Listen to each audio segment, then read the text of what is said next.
Hey everyone, James Labrie from Dream Theater, and you're listening to or watching the podcast Talking into Infinity with JT and Brian. Enjoy this. These guys are extremely informative. I love their dialogue.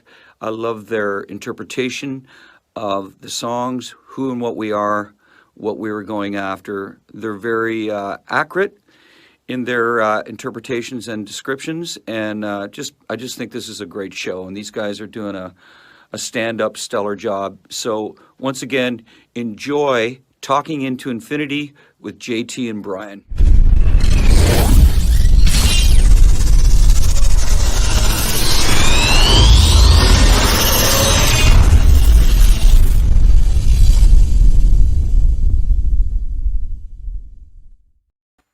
What is up, everybody? Welcome to another episode of Talking into Infinity, a Dream Theater podcast. A very special Friday episode. Of course, we all know why we are here. It is the official release day for A View from the Top of the World. We are live on Facebook, YouTube, talkingintoinfinity.com, and the cmsnetwork.com. We are also live on Heavy Metal Television, which if you have not checked out Heavy Metal Television yet, what are you waiting for? There are thousands of hours of incredible hard rock and heavy metal content there. So just Google Heavy Metal Television. Go check it out. You will absolutely love it. Of course, we are at these fantastic locations every other Thursday at 7:30 p.m. Eastern Standard Time. If you would like to see video replays of the show, just go to our YouTube page or the CMS Network. And if you want to check out the audio replays of the show, just Google Talking into Infinity Podcast, and we are pretty much everywhere that you can find your audio podcast. So without further ado, let's bring on my very good friend, Brian, my co-host. What is going on, man? I am very excited to do this tonight. Yeah, it's a view from the bottom of my basement and from your man cave. Oh man, Yes. The new album. We have been waiting for this. We've been pretty good about sitting on it, even though we had it for 2 weeks now, I think. Yep. We did not really. I started listening yesterday. A little bit of a disclosure. Yep. But oh man, what a great album, and we got some awesome guests on. Yep. So let's just get right to it, man. We did not want to do this alone, so we have two fantastic co-hosts. Number one, we have our very good buddy, Cale McLeish, who some of you might remember from our fantasy football style song draft. So he is actually in Australia, 12 hours behind us? So it's 7:30 our time at night. He woke up at 7 o'clock in the morning to jump on. So here's our good buddy, Cale. What's going on down there, man? How are you? Hey, man. How are you? I'm Good great. seeing ya. How are you? Yeah, not bad, not bad. All right. And of course, our very special guest, again, coming back to the show, a very good friend of ours. He is the man behind the music videos for the Distance Over Time record and the videos for A View from the Top of the World. He did their amazing stage graphics for the Distance Over Time tour. So if you saw one of those shows live, you're familiar with his work. If you've got the Distant Memories DVD, you see that show, all that crazy stuff going on behind the band. It is all the work of Mr. Wayne Joyner. Welcome back to the show, man. How are you? Woo! Good. Thank you for having me. All right, so I have to ask you a question right off the rip, Wayne. So Okay. you have had the record for several months True. because you are working on stuff, for the band, so that of course you had to have it. Yeah. When you first told us that you had the record, you told us that for you this is a top 3 Dream Theater record. Has your opinion changed at all? No, not at all. All right. It's still a top 3 record for me. All right, and I we're got it good. Yeah, I was had gonna it back in April. So it was the first time I listened to it. After you don't have a chance to digest it yet. So my first listen, I'm like, it's just a record, but it's like one of those that you keep listening to more and more. It's a grower. So yeah, it's definitely top 3 for me now. No kidding. No, dude. I was wondering about that because we wanted to get you on because your perspective's a little different. Cale had it a day before us, being down in Australia. And Brian and I had it a few weeks ago, but we made a pact not to listen to it till release day. So, but you've had it for a while. So you're the guy that's actually had time to digest it. So I thought it'd be interesting to get a little more deeper, more nuanced opinion from you. Before we go any further, anybody who's watching this, obviously are huge Dream Theater fans. I'm sure they're looking at your background if you're watching on video, and they are noticing a couple of guitars hanging up behind you. Tell the story. Tell the story about that JP model Ibanez that's hanging up behind you. This one. Yes. Yeah, this is this came in the mail for me about 2 weeks ago from JP.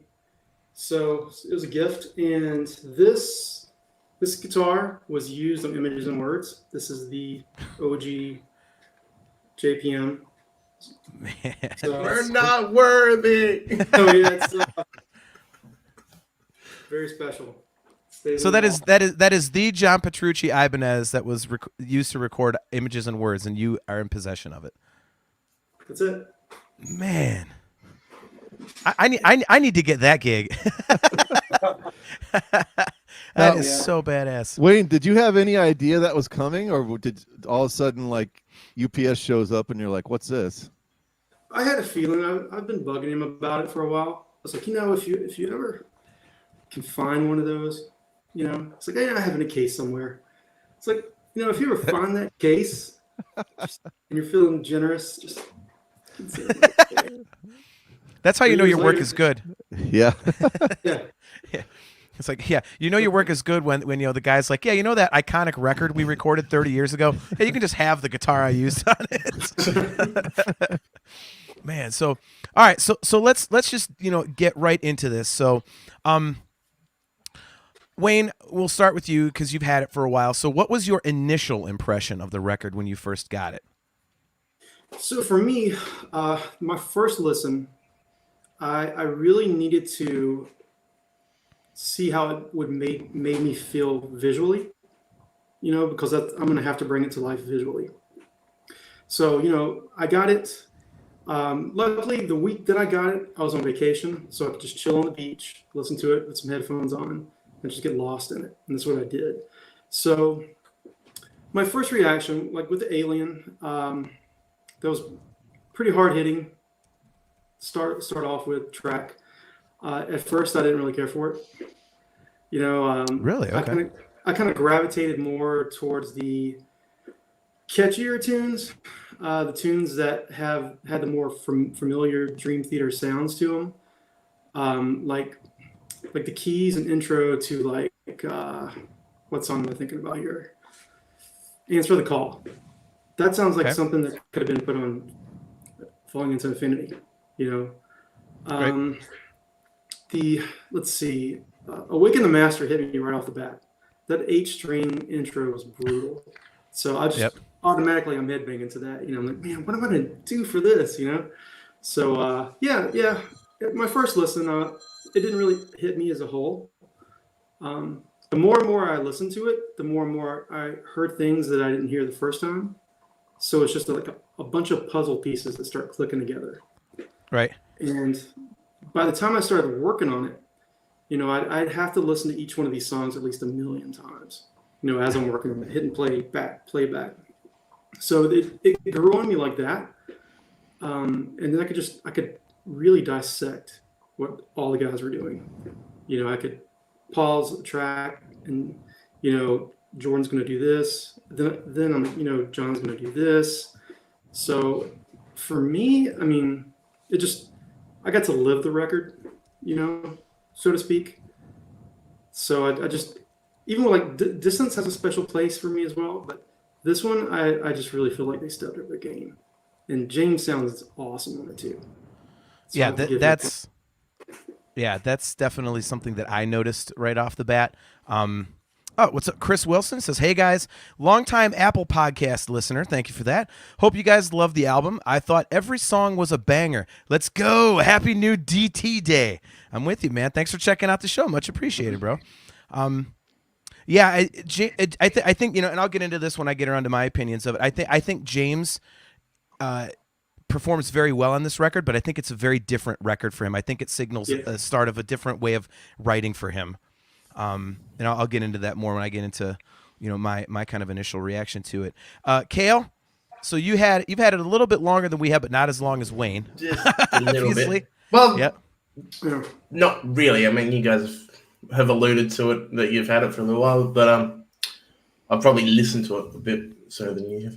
Sure. Yeah, I liked it. But for me, I'm 3 listens deep now.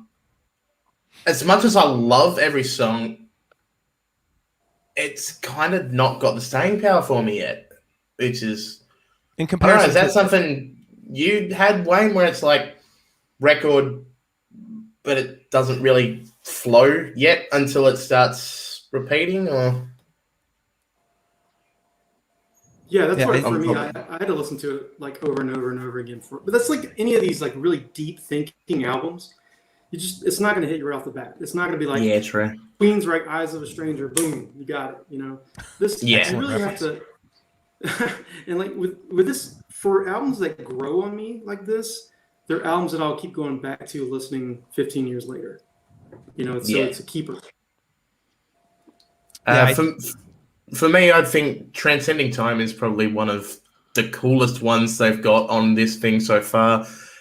And I mean, I know we're looking for the Dream Theater identity, but I love hearing that rush and the yes and every kind of influence going back into it. It's like, yes, I love this song. And, you know, I'm really digging Answering the Call. I'm really digging into Awaken the Master, all those kind of big songs. I like them, but I'm still thinking that Transcending Time is probably the main one for this album for me so far. Yeah. Joe Gebhardt says many albums of theirs require that type of approach. And Ori Markovich, who got up at 2:30 in the morning for this, says, "Hey Wayne, that guitar will look amazing on my wall." Just saying. Yeah, but it's not going to end up there, is it? Go to graphic art school, Ori, and work for several years, and you might have a shot at it. All right, Brian, your initial reaction to the record. Yeah, I kind of agree with these guys. I think it's the word I'm coming up. I keep coming up with this. It's kind of a cerebral type of an album. Yeah. And you and I talked. Distance Over Time is a little more song oriented, but this is more, I don't know, theme oriented. It's very atmospheric, especially the title track and Awaken the Master, Sleeping Giant.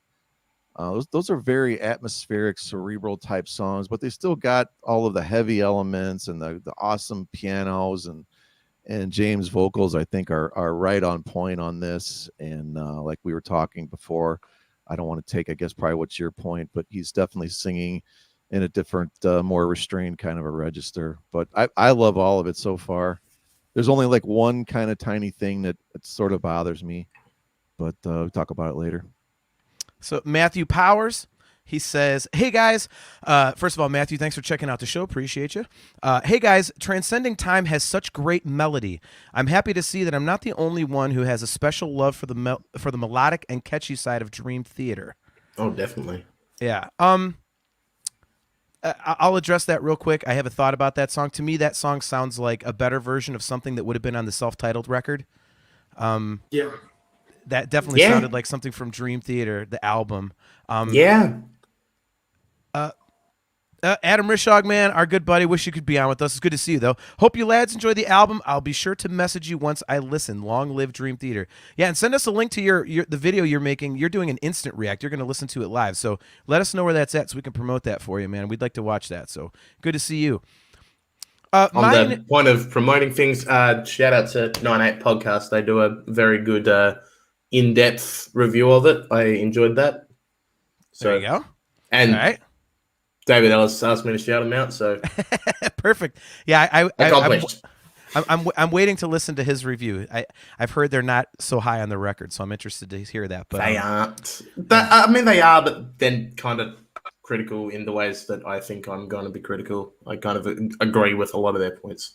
Okay. So my initial reaction was, I've listened to it 4 times now. I listened once last night, so I did kind of cheat. I listened to it 3 times today, and to me, it sounded like one continuous piece of music that was kind of cut up into chunks. And as I've listened to it more, it's kind of separating itself.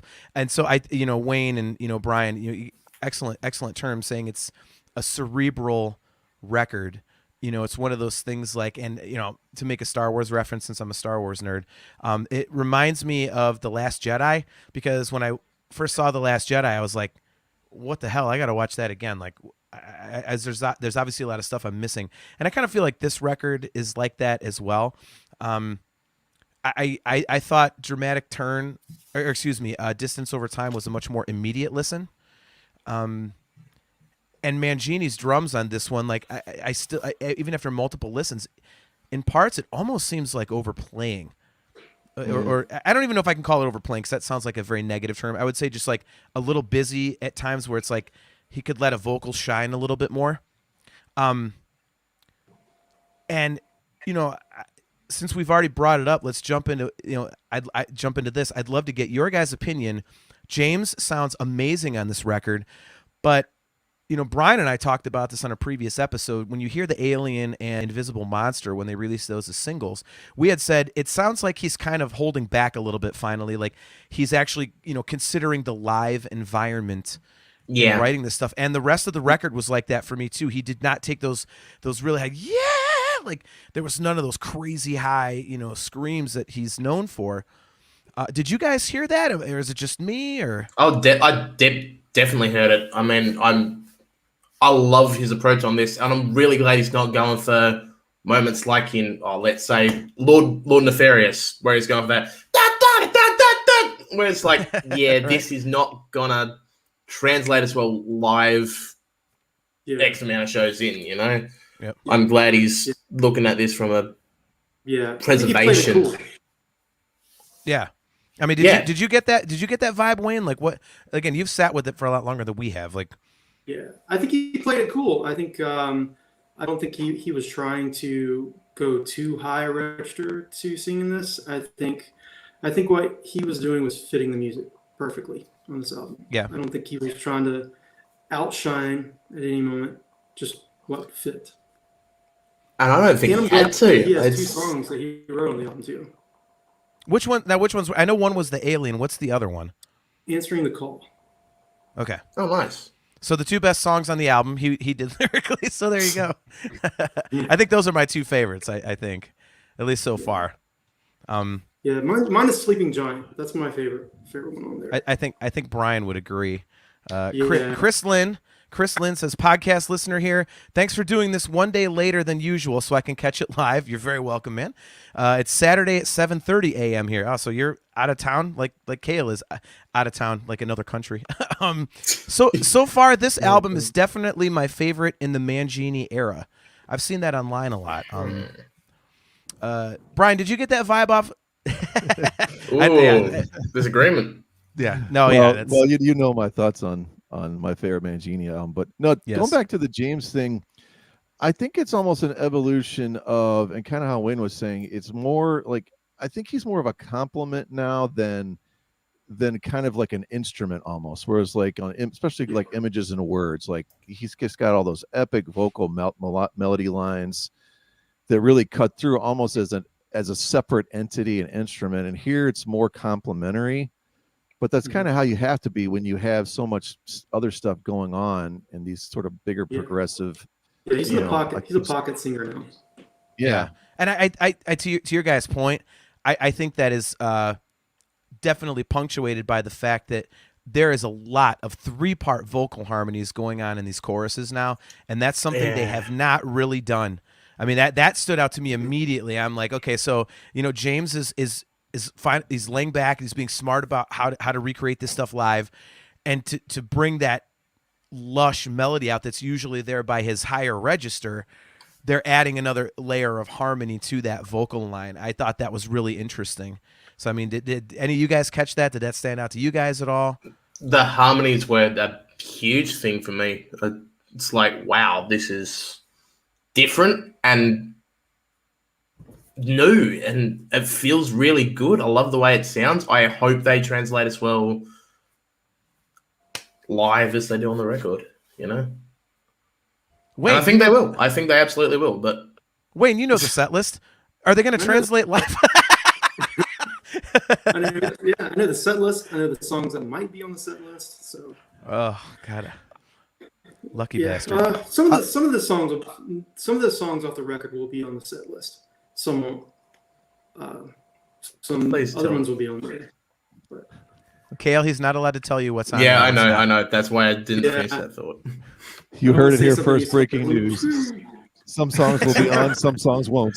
Some songs won't be, some songs won't be. Like every other set list. That's why we got you here, Wayne. Yeah, I can give a good hint. There are a lot of long songs on this set list. I'm talking about there's a lot of 10+ minute songs. Oh wow. Really? 9, 10. And they're not even doing an evening with, so it sounds like it's going to be like, here's 5 songs, enjoy your night. Yeah, kinda. Yeah, they're doing some really cool ones from the past too. The whole the set list is just going to be A Change of Seasons, Octavarium, Count of Tuscany, A View from the Top of the World, and Illumination Theory. All right, guys, have a good night. And In the Presence of Enemies, part 2. No, They always part 2 after last time. no, the encore is going to be Silent Man and Out. So, Oh, man. so Matthew Powers says, and like we kind of alluded to this, Transcending Time reminds me of The Looking Glass from the self-titled album. Do you guys hear that comparison as well? Yes. Yeah, I think there's even kind of like a direct chord change that's right out of that song. I noticed that in a very small part, but it's very Rush-ish. Actually, I like that song. I think this is the song that stands out the most for me. I mean, it'd be obvious to say the 20-minute song because it's long. It'd be obvious to say Awaken the Master because it's the 8-string. But I think Transcending Time is that one really, really upbeat, super happy moment they have on the album. You know, they don't have a lot of the usual mellower breakdowns on this one, I don't think. So they kind of got away from that a little bit.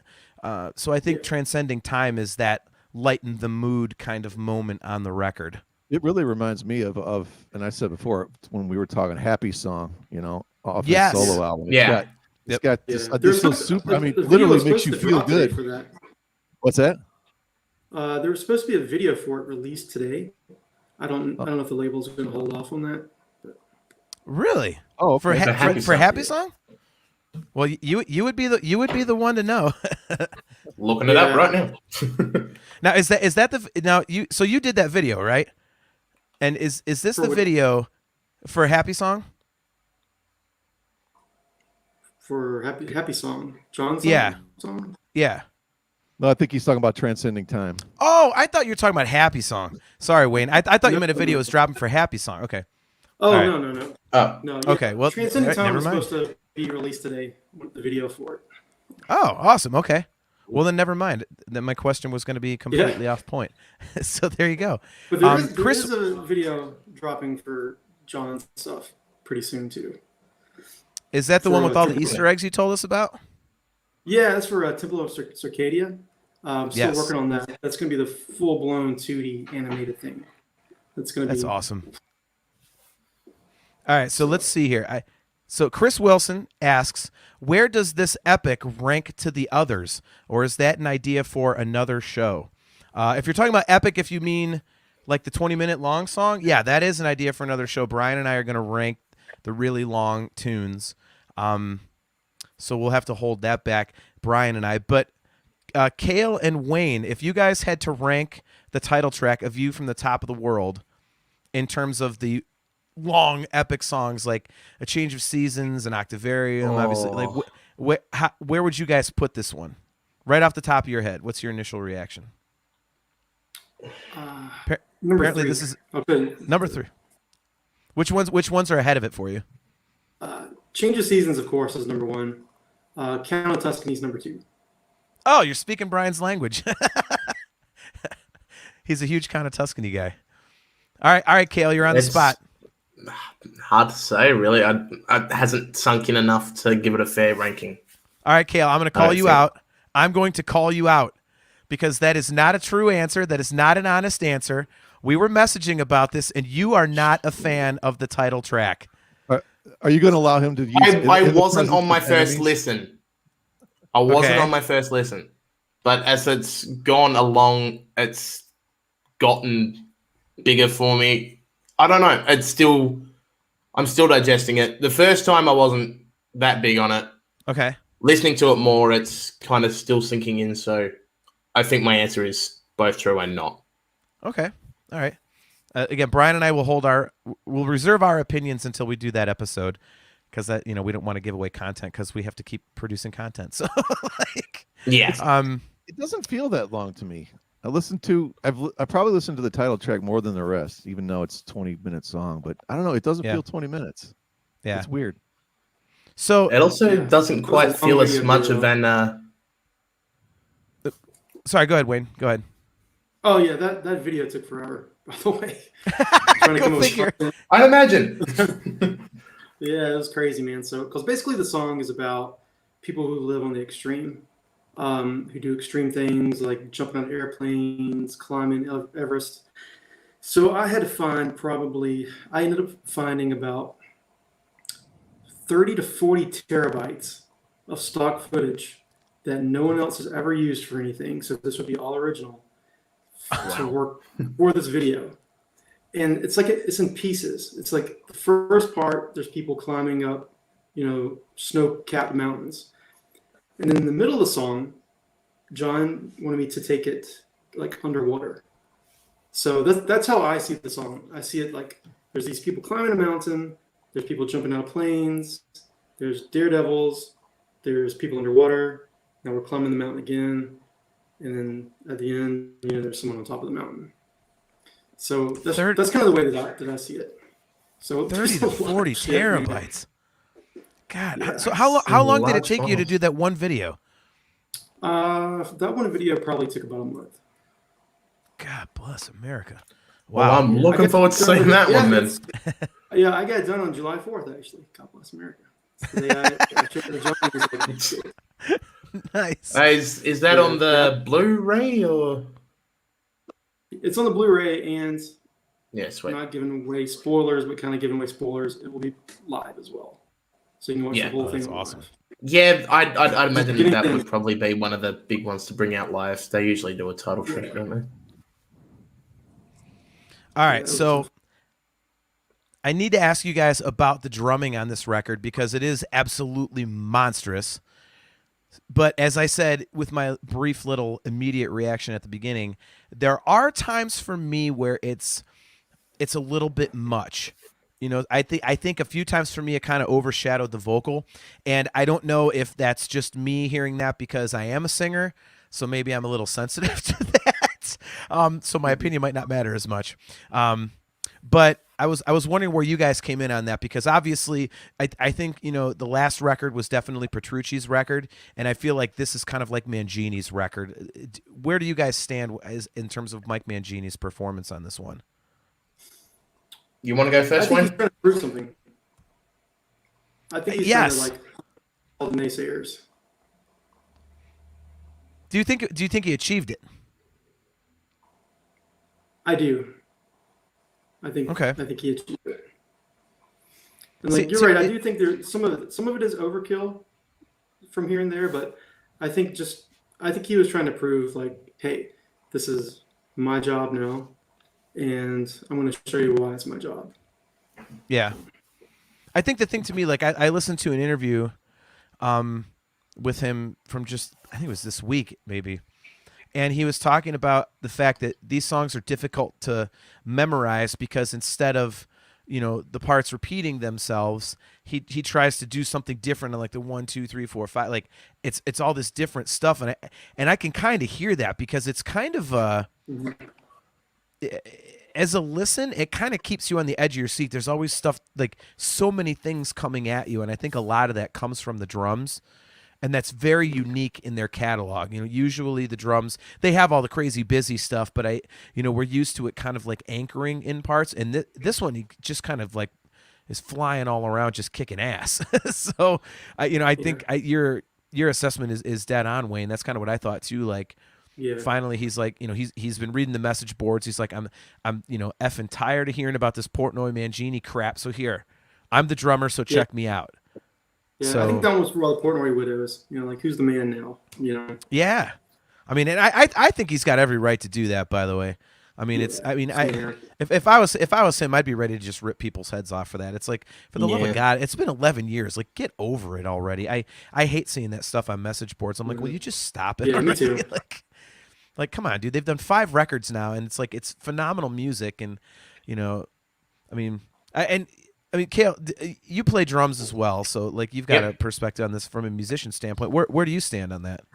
I agree with what you're saying. There is a lot of moments where it is a bit much at once, but at the same time, when there is a moment for the drums to stand out, perfect examples in The Alien where he goes to that octoband sound. I love that. There's so many great moments like that. But I think overall there's moments there where it goes back to the SpongeBob meme. How many times do we have to teach you this lesson, old man? You know?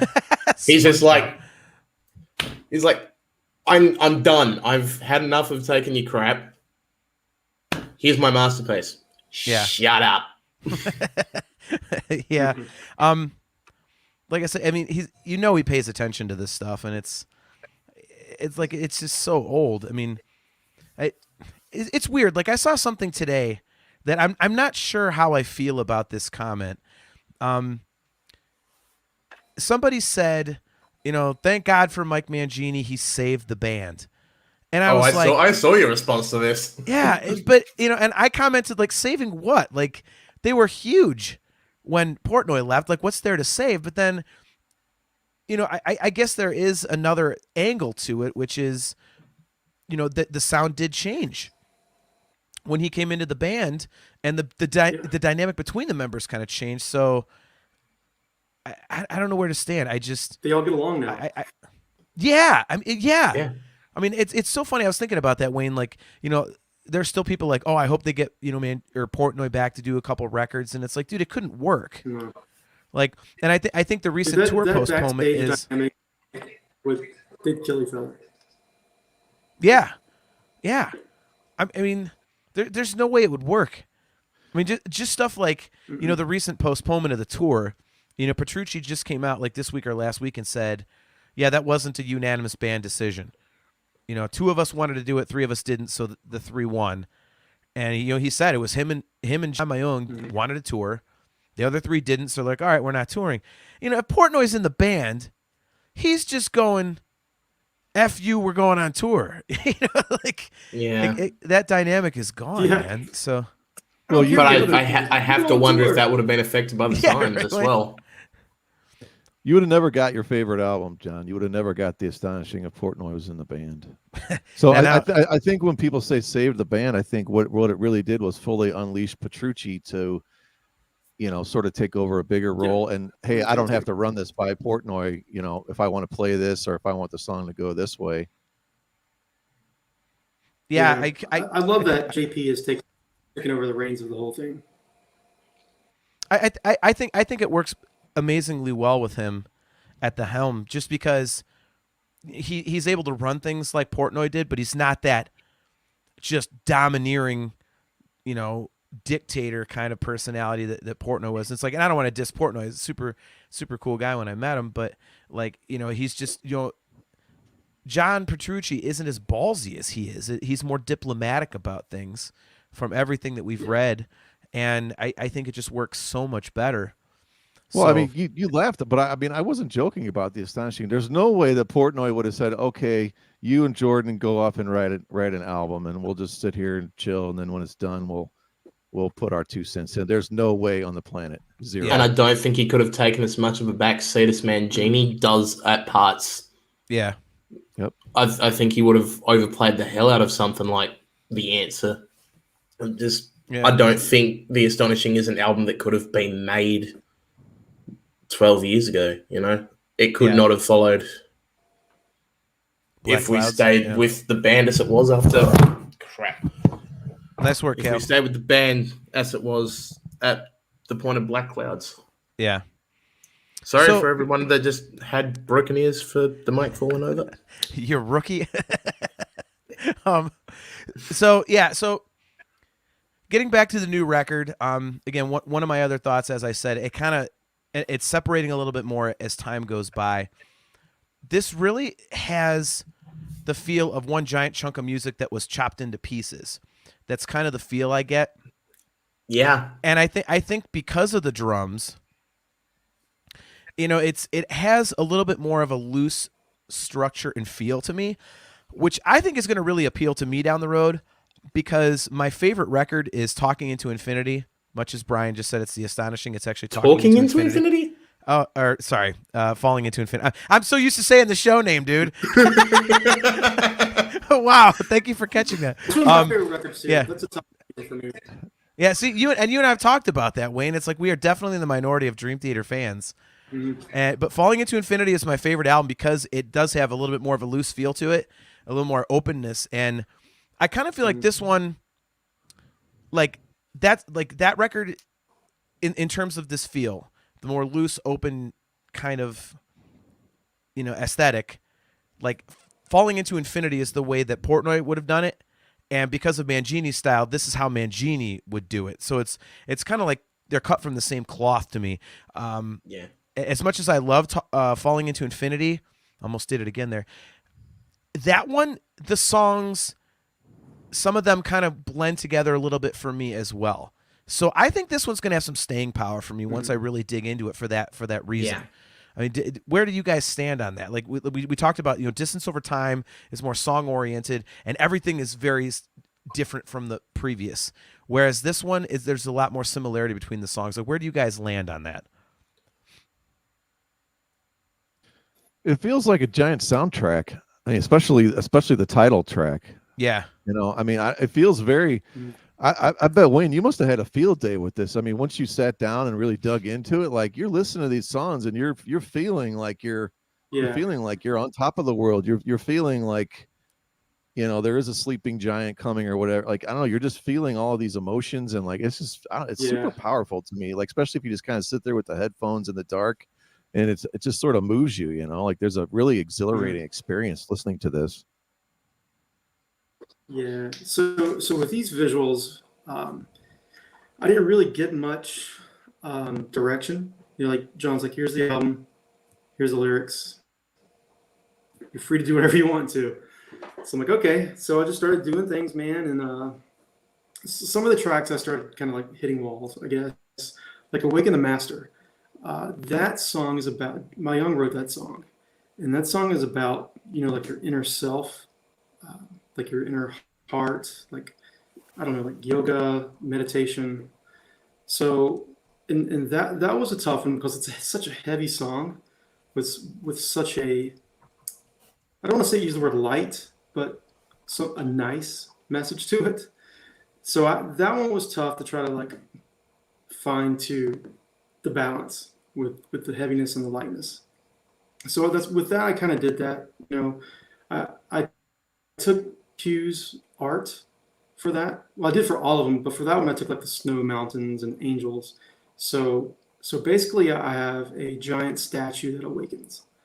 The eyes awaken. Then I have it where you're kind of going through time a little bit. You're going like to ancient Egypt, ancient Greece. I have all these 3D columns, and then you end back up, with like you going through like brain cells and. It's a ride, man. It's hopefully if they play that one live, you'll get to see it. All these visuals were created this time. Like last time, I had no idea any of that stuff was going to be put for live video. It was just the label came to me and they're like, hey, we want you to do some graphics for Distance, and they're going to be on Blu-ray. And then after the Blu-ray came out, John's like, hey man, we want to take all that and put it live. And I'm like, man, some of this stuff really isn't made for live. It's like when you turn on the TV, it's for that. But this time around, I kept that in mind that, hey, I need to make this stuff look pretty killer. Like when you're looking at a big screen, I want you to be able to see a gigantic mech or like some giant machine that's stomping its way towards you. Everything in 3D. I used Unreal Engine, creating a lot of the graphics for it, so it's going to feel like you're inside of a video game, a lot of these graphics.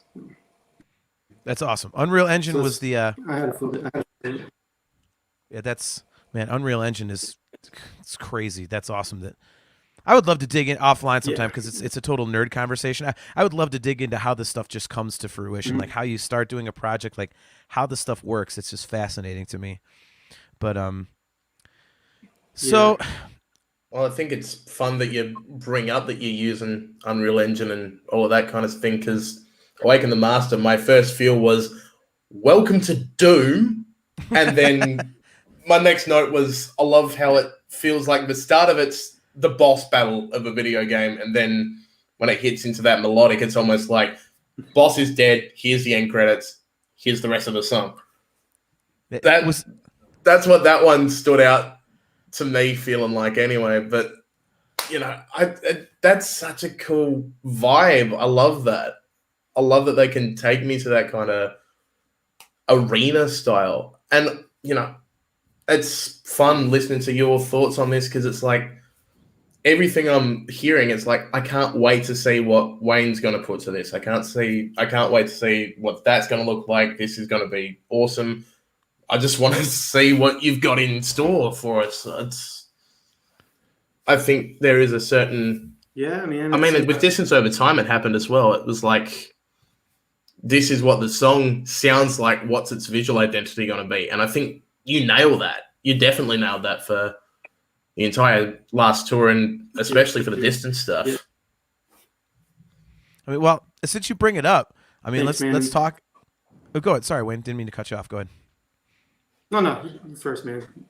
Oh, no, I was gonna bring up Awaken the Master, since Kale went there. Like, that is obviously something we've never heard out of Dream Theater. Wayne, you used the word brutal. That was actually the word that came to my mind when I listened to that one the first time.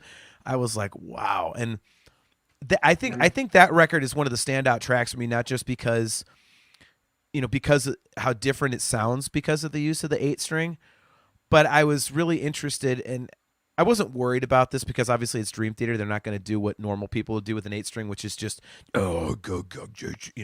just guerrilla music for 10 minutes. Yeah. But the way that they used it was really interesting to me, because obviously the parts where it needed to be heavy, they did it, and it was cool. But I thought there was one part that was really funny to me, because it was it's just single notes in the middle. It was like doom doom doom doom, like it just kept going down, like low note low note low note. It's just like these single hits, like I have an 8-string, I have an 8-string. Like it was really interesting to me about that. Oh, okay, all right. Well, here we've got a contrarian opinion right off the bat here. So David Ellis, our podcast buddy from Australia, he says, I think unfortunately the issue for Awaken the Master, it didn't need 8 strings. It didn't really service the song. I disagree with that, David. I think it was really cool. I think it's hard to say whether or not it services the song, because you don't ever really need an 8-string. It's not like, what would sound awesome on this is if we went like 2 octaves lower. That's what it's like. So it's a tool to create something different. So I think as a songwriting tool, I can't say whether or not it served the song. The song was specifically written on an 8-string, so they kind of wrote around that. Where do you guys stand on that? David thinks that it didn't need it. It doesn't service the song. Where do you guys land? Brian, I'll go to you first. Well, what I think is so cool about this song is it's that super ginormous, heavy, doomy guitar riff, but when the verses are going, it's like major singing and major piano stuff on top of that, and that's what makes it the perfect like push and pull. They always are able to get like that juxtaposition, which creates that just massive sound, and it makes it even heavier when you do stuff like that. Some people would think it's the opposite, but really that's what brings it out even more, I think. Yeah, I would have no idea that that's an 8-string, I guess, because my ear can't quite to decipher all that, but I think it sounds awesome. It's heavy. Could they have got the same kind of sound probably processing a 6-string somehow? Probably, but it sounds cool to me, and that's all I care about. Right. Ori Markovich, he says, I do not agree with David. And Joe Gebhardt, he says, the transition from the 8-string to Jordan's piano was fire. So I definitely agree with that. So it's kind of like to your point, Brian. Wayne, what do you think about Awaken the Master and the 8-string? I thought it was pretty cool, man. I think, and he played it like how he would play a 7-string. It's not I thought the same thing. Most of these 8-string, most 8-string players are so syncopated. Everything's like on a hard gate. It's all digenty. But he didn't do that with it. He played it like he would play, a 7-string, like if he was playing the song "Lie" or something like that. Yep. So I think it serves the song very well. I think it, like what I think with what the song is about. You know, you got brutalness, and then you got a song about the heart and inner self, which is all the piano parts that Jordan. So it's a nice balance, you know, and that's why, like in the video, I have a lady holding scales, like balance scales. So visually, what that's trying to say is, you know, you get Petrucci over here on 8 string, brutal, and you have Jordan, everybody over here playing piano parts. The dark and the light is the balance. So for me, it really helped me tell a story with a video. That's awesome. Perfect. Hey Wayne, do these guys give you when you get a copy of the album, do you also get the lyric sheets or no? I do. I get the lyrics. You do? Okay. I figured you would have to. I was just curious. Yeah, I get the lyrics, all the art, everything. Yeah. Cool. I was just going to say, it's weird that David puts it as it doesn't need an 8 string. Sure, it doesn't. The Mirror doesn't need a 7 string. When has Dream Theater ever done anything that they need to do? Dream Theater is kind of an excess band as it is, so saying something doesn't need this does not make a point when you're talking about Dream Theater. Right, like Space Divest doesn't need to be a song. So, Yeah, I'd Space block you, Divest like, definitely two other doesn't need songs to be or the end of anything. Awake. Wayne, where do you stand on Space yeah, Divest? so Sleeping Giant. He's like, screw Space Divest. It's like, we're not talking about. I'm on an island on that with that song, man. Damn it. All right, so Where do you Sleeping stand on Giant. Space Divest? So Sleeping Giant. Shut So down Sleeping the host. Giant. So I know you guys would like this. So when I started working on Sleeping Giant, that's the one that I had to make the most tweaks on for John. There's a lot of back and forth because I wasn't really capturing the concept of it. So Okay. for the video, I just had I had a whole bunch of like war imagery going on, like just explosions and everything, alien invasions. So because they talk about the darkness in it, so I thought, you know, that's the darkness manifesting. Well, what the song is really about is kind of Star Wars. There's all Star Wars references in there, like the darkness and the light.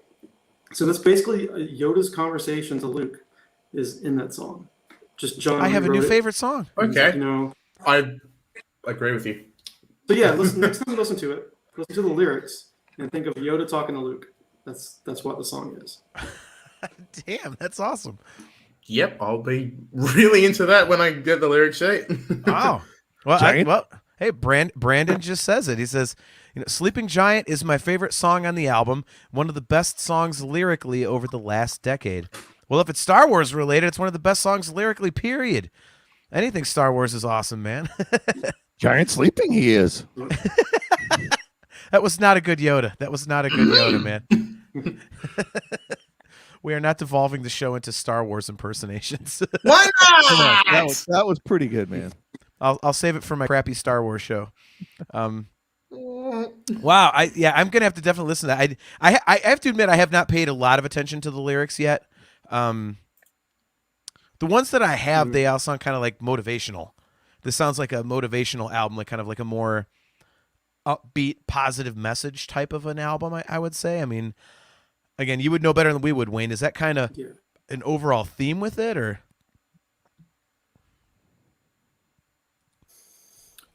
Yeah, I guess some of the songs are, you know, a little bit more positive. Especially the title track is a very positive track. You know, it's get out there and be all you can be, I guess. I don't know. Awaken the Master is definitely a positive track. Transcending Time is positive. I think the Alien's about Elon Musk. That's what that song's about. James wrote a free line. Yeah. Answering the Call, that was a tough one too because I didn't really have a lot to go on. So I used Hugh's art with like these little girls torching this cabin. So I did like a lot of fire imagery for that. Okay. And that's actually a pretty deep song. James got a little political on it. It's really about Chop Chop Square in Saudi Arabia, where they do all these mass killings and stuff. So, and I'm like, man, I cannot do a video about that kind of stuff. You know, it's it's You could put beheadings in there, man. You know, so we're just, yeah. So yeah, we told James, really, man, we got to tone it down. We can't do that. So just let Wayne The burn first things Dream Theater album to get an R rating. Yeah, Invisible Monster is kind of the creepy track, I guess. now where do you guys stand on that song? Because that to me, Invisible Monster to me is like, I described it as kind of like rite of passage-esque. I think it's growing on me more than that song as I listen to it, but I think that's definitely like the most straightforward, just kind of direct song on the album. I mean, am I wrong? I mean, it's probably a simplistic question because I think it's a little obvious, but you know, to me, that one is just kind of the one that sticks out. That, you know, it's the most direct and to the point, has the least amount of parts to it. There's a lot I like about I that agree with song, you. but it's kind of my bottom, unfortunately. It's good. I like a lot of it, but that's my bottom too. Yeah. I feel like the chorus is the weakest part of the song. it just, you know, like it's doesn't. there's not a huge melody there. It's just kind of, you know, it's super safe and yeah. you know, it's not a bad song per se, but well, there's only 7 songs on the radio-friendly. album anyways, so it's Yeah. Yeah. No, exactly, Wayne. It's radio friendly. The chorus just doesn't like pop, I think, to me. It's one of the rare times that it's just like, you know, I mean, that's the one thing they've done with the Mangini stuff. Like, they've always been great at choruses, but I think especially since Mangini's come in, they've really had these like big choruses. Like, it's become a little more hooky, I would say. And this one just isn't one of the ones where it just like, you know, really, really pops to me. I don't think. And I think a lot of that for me is his delivery on it. I mean, if it had a bigger emphasis, I mean, it's just kind of invisible monster. It's just like, okay, that's cool. I like everything you're doing lyric wise. I don't feel it here. I think everything else he's doing in the choruses, I feel it a lot more. It's just this one's kind of just there, and it's like, oh. When you buy the album there, Kale, does it have an Australian accent like you just did it that way or no? Just curious. Shout out. The view is spelled different, like VEAW, view from the top of the world. We're more UK than anything. Speaking of bad impressions, right? It's a view from the top of the world, mate. Yeah, doesn't sound Austrian at all. Oh my! There's the Austrian. And this definitely isn't a knife. There you go, Brian. You got it out of You made me do that last time. Yeah, Wayne, I made him do the Crocodile Dundee scene about that's not a knife. This is a knife. Come on, Kale, do it again. That's not a knife. This is a knife. Why is that the thing you make me do every time? That is absolutely amazing, dude. That's so good. Because in We're America, not doing this if I come on for a third time. Brian will probably make you do it. Yeah, that's And I refuse. That's what Americans equate Australia with, is Crocodile Dundee. It's like those damn 80s movies, man. All right, so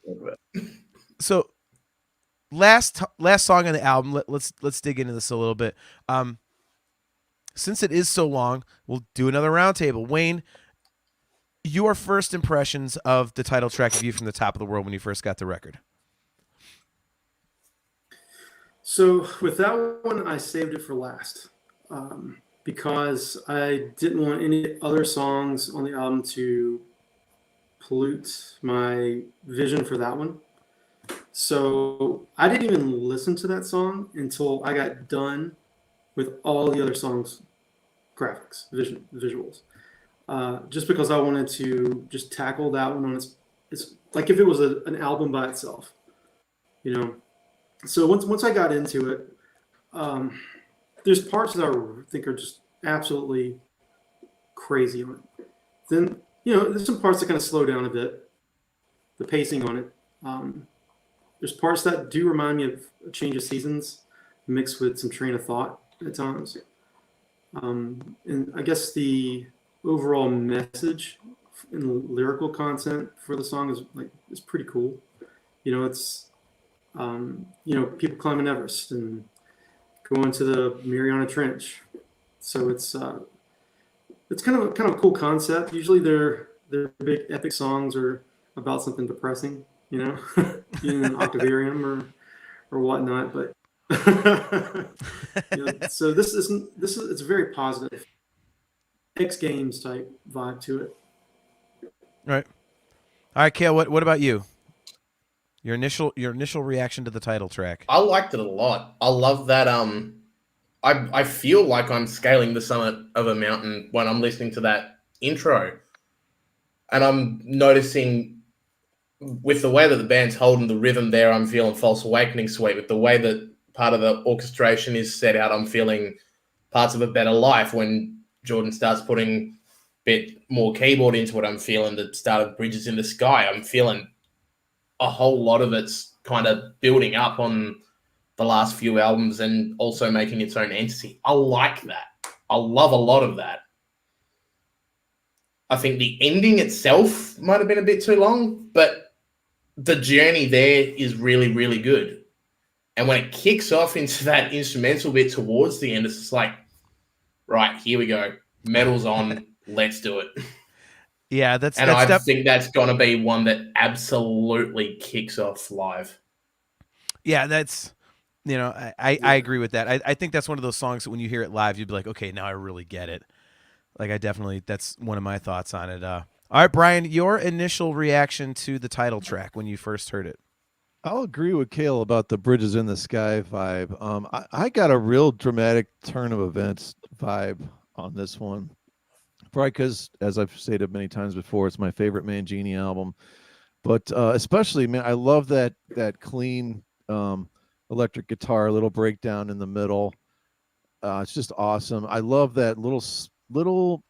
James only does it once there towards the end, that vocal thing. I think it lasts about maybe a minute and a half.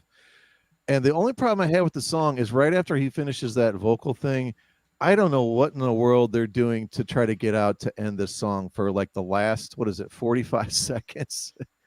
They don't have Right. anything. They have no other piece of music on any album that sounds like that. It's just like, there's no rhyme or reason to any of it. And then they kind of, when you get to the very last, 10 seconds, it does a normal, what you're going to call, figure normal kind of type of almost a Baroque resolution there. But there's just that bit of like 40 seconds where it's like, it sounds dissonant and just kind of all over the place. And I don't know, it almost sounds like you're falling down the mountain at that point. I'm real curious as to what that's supposed to kind of be there. I'm not grasping it. That is the wipeout moment. I'm looking forward to seeing what Wayne has put there, very specifically in that section. Yeah, it's so bizarre. Like, yeah, I can see you guys links to all the videos if you want to check them out. Please do, because I have no idea when JB Hi-Fi is going to send me my order. Yeah, I would love to. Yeah, I was thinking. Yeah, that's awesome. I'll send you guys some stuff. Massive appreciation for that. Thank you, dude. Yeah, thanks, man. Yeah, my initial my initial opinion on the song was it's good. I don't know again where I'm going to end up ranking it in terms of the other like epic Dream Theater songs. I really like it. I think it has an interesting flow to it. Brian said this before. It has a really cool kind of vibey, creepy intro, which is awesome. I really like that. And Kale, to your point, like it's got that metal part in the middle. It's got that insane drum fill, and then it kicks off with like the actual metal thing. And I mean, it's a keyboard solo, but if you listen to the guitar riff under there, that is a badass, just straight kind of like shred riff under there. It's really cool. I like it. Again, it held my interest. I think, Brian, you nailed it. It doesn't feel like it's 20 minutes long, which I think is, as good a compliment as you can possibly give to a song that is 20 minutes long. If you're not kind of like checking your watch in the middle, then I think, mission accomplished by the guys who wrote it. I really like it. Wayne, I think you made an excellent point. Like you said, it's like an album unto itself. It really kind of is, because they do come back to themes from other songs in that. That's what I noticed a little bit here and there. So I thought that was really cool. And I think that might be why, the album kind of sounds the songs kind of blend together a little bit for me because, that title track definitely, brings back stuff from each of the other songs. So I think once you've heard most of the record, then you hear the 20-minute song and you're hearing kind of little bits and pieces you've already heard. That probably is why it kind of sounds similar, to my ears. But so overall, Okay, bye, Brian. yeah, he's probably going to take a piss or something. Let's see. So Brandon Charles wonders, they've done this with previous albums, though. It makes me wonder if the ending will sound like the beginning of the next album's first song. I would have to say no, because I think they said they were done with that after they did it for 3 records in a row, was it?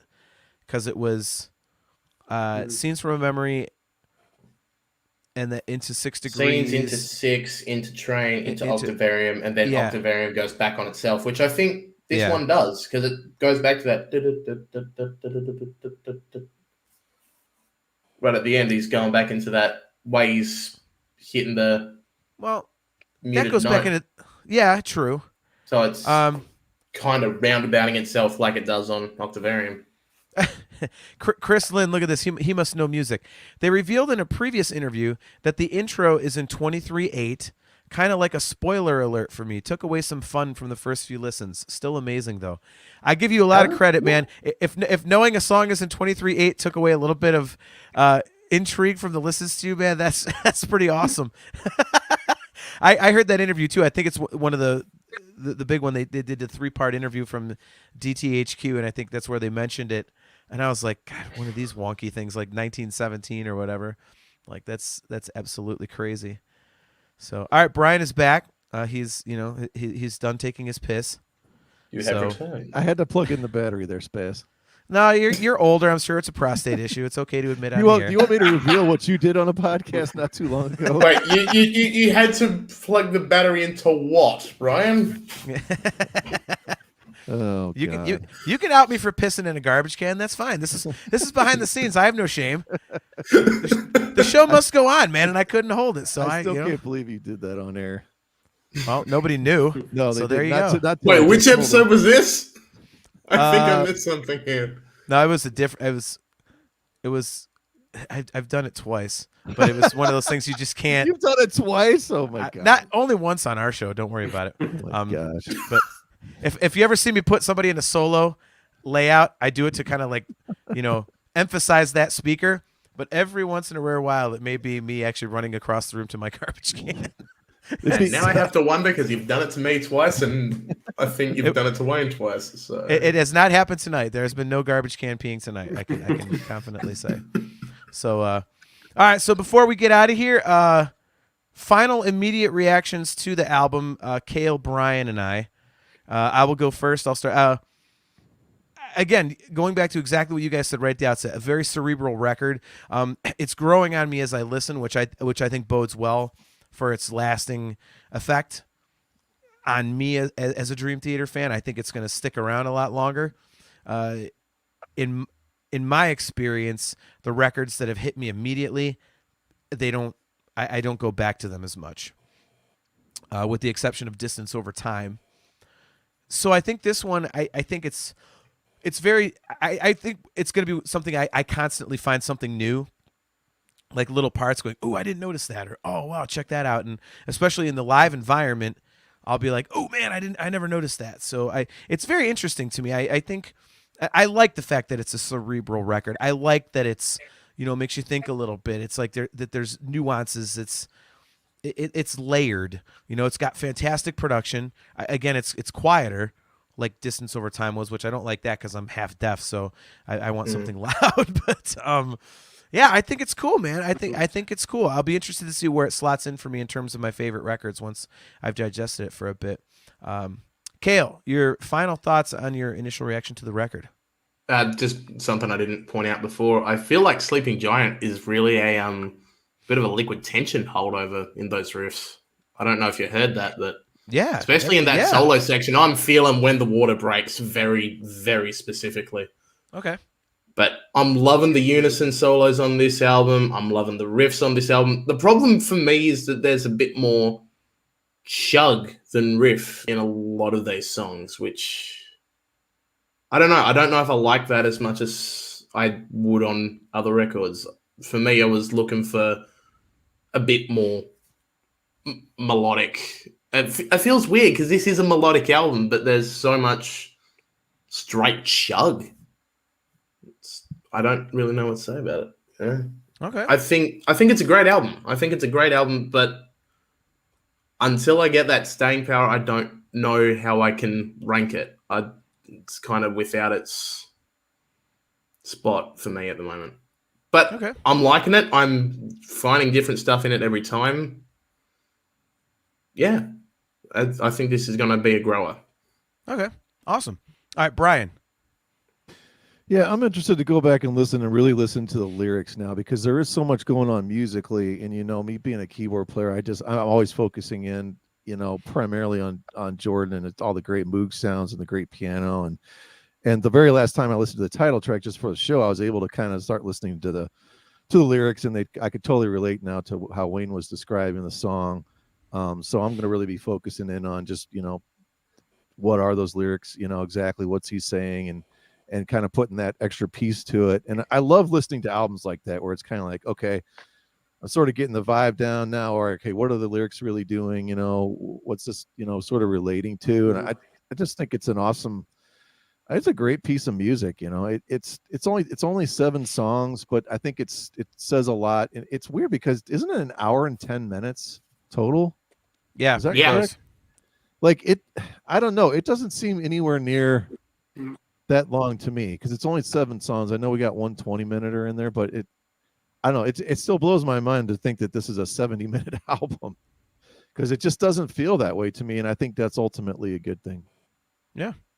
All right, Wayne. So you have the most unique perspective. You've had it for several months, so you've gotten to digest it. You've had to look at it from a different perspective than we have. And, we started out the show by asking you the question. Like, you initially said it was a top 3 record for you. And you said that, after having it for 6 months, it still is a top 3 record for you. So give us your final thoughts on the album from, the perspective of somebody who's been able to digest this for quite a while. Yeah, so going back, what I agree with what you said about it being a grower. It's always the growers are like the keepers, the ones that you always go back and listen to again. So for me, this falls in the same category with the Awakes, Images and Words, Falling into Infinities. So it's there with me for that. For me, this is the best album they've done, and I'm really close to Distance, since that was kind of my intro in with the guys.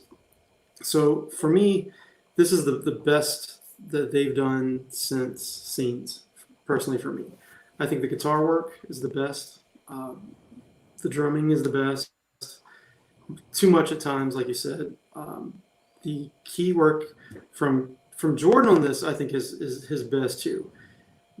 For this one, I think he's playing what works for the song. Because sometimes Jordan can play and just go off on a circus tangent every now and then. Right. This album it's not like that. This album, he's not doing the circus stuff. It really, the guys are like really like blending in together. I think with this one you can really hear the friends. You can hear the friendship in the playing. It really falls for me into the 90s albums. So it may not be number 3, but it could be number 3. It's really hard to put an album over anything that came out in the 90s. But Right. I think it's on par with some of the 90s albums. At least some of the songs are. That's huge praise because that's what I think, the glory days that everyone always kind of compares everything to, especially Images and Awake and stuff like that. And Scenes from a Memory. Brandon Charles says cohesion is a great word for it. I agree, they are all together on this one. Yeah, Wayne, I think you bring up a really good point in that. I heard that too, and we've talked about this on the show before. They really kind of seem to be hitting this second creative peak in a way. It's they've had Mangini now. It's 5 records, and they just don't seem to be kind of getting into a lull. This is now, I would say, 3 incredibly solid records in a row. And I don't think there's almost any other band, if any other band you can think of, that's been around for, over 30 years, where you can say, yeah, their 15th record is actually, one of their top 3. Like, I mean, when can you ever say that? But, even if it's not a top 3, as you said, Wayne, it's like it's damn close for a lot of people. And I think that's an incredible testament to this. Yeah. I mean, it's a testament to the staying power of what they do, and the chemistry that they have with Mike Mangini, and how we talked earlier, the band dynamic that's been created, with this new lineup over the years is just, it just seems so harmonious and so positive. Like, you could really hear it in these last several records. Yeah, they're having fun. They're having fun. Yeah.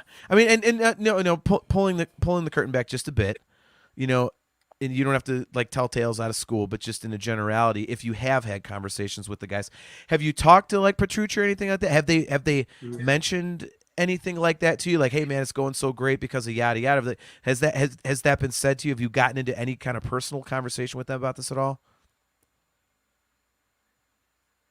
It'd be funny if you're like, no, I have really, not. But I have been, yeah. Yeah, I've been around them all at the same time, and they're laughing, joking, going to lunch together. I got to go to DTHQ, and they're all in there playing Madden. Sit around eating big, Italian meals together, laughing, joking. Nobody's bossing anybody around. It's just, they're a well-oiled machine. And I think this album really reflects that. So I have to ask you one more question, because you just mentioned this. I did not know this. You've been to DTHQ. That is awesome. I have. Really? And I was going to have to go back in October, but they postponed the tour, so I guess I'll be going back there in February. Do you have one small story you can tell us about DTHQ, just a little bit, for people that don't get behind the scenes like you do?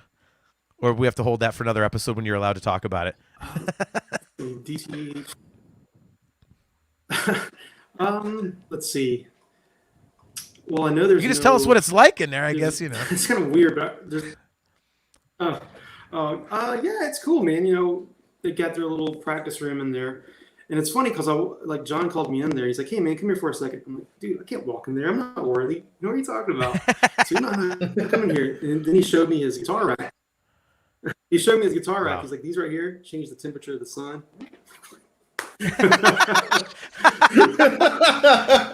That's fantastic. Oh, that is awesome. Well, if they need somebody to replace that interview guy that did the interview for View from Top of the World, just let them know that Brian and I are available to travel to New York. So we'd be more than happy to take over the interview slot if it's open. Absolutely. Well, Cale and Wayne, thank you guys so much for coming on. It was awesome to have you guys. It was so much fun to get like a different perspective. Thank you.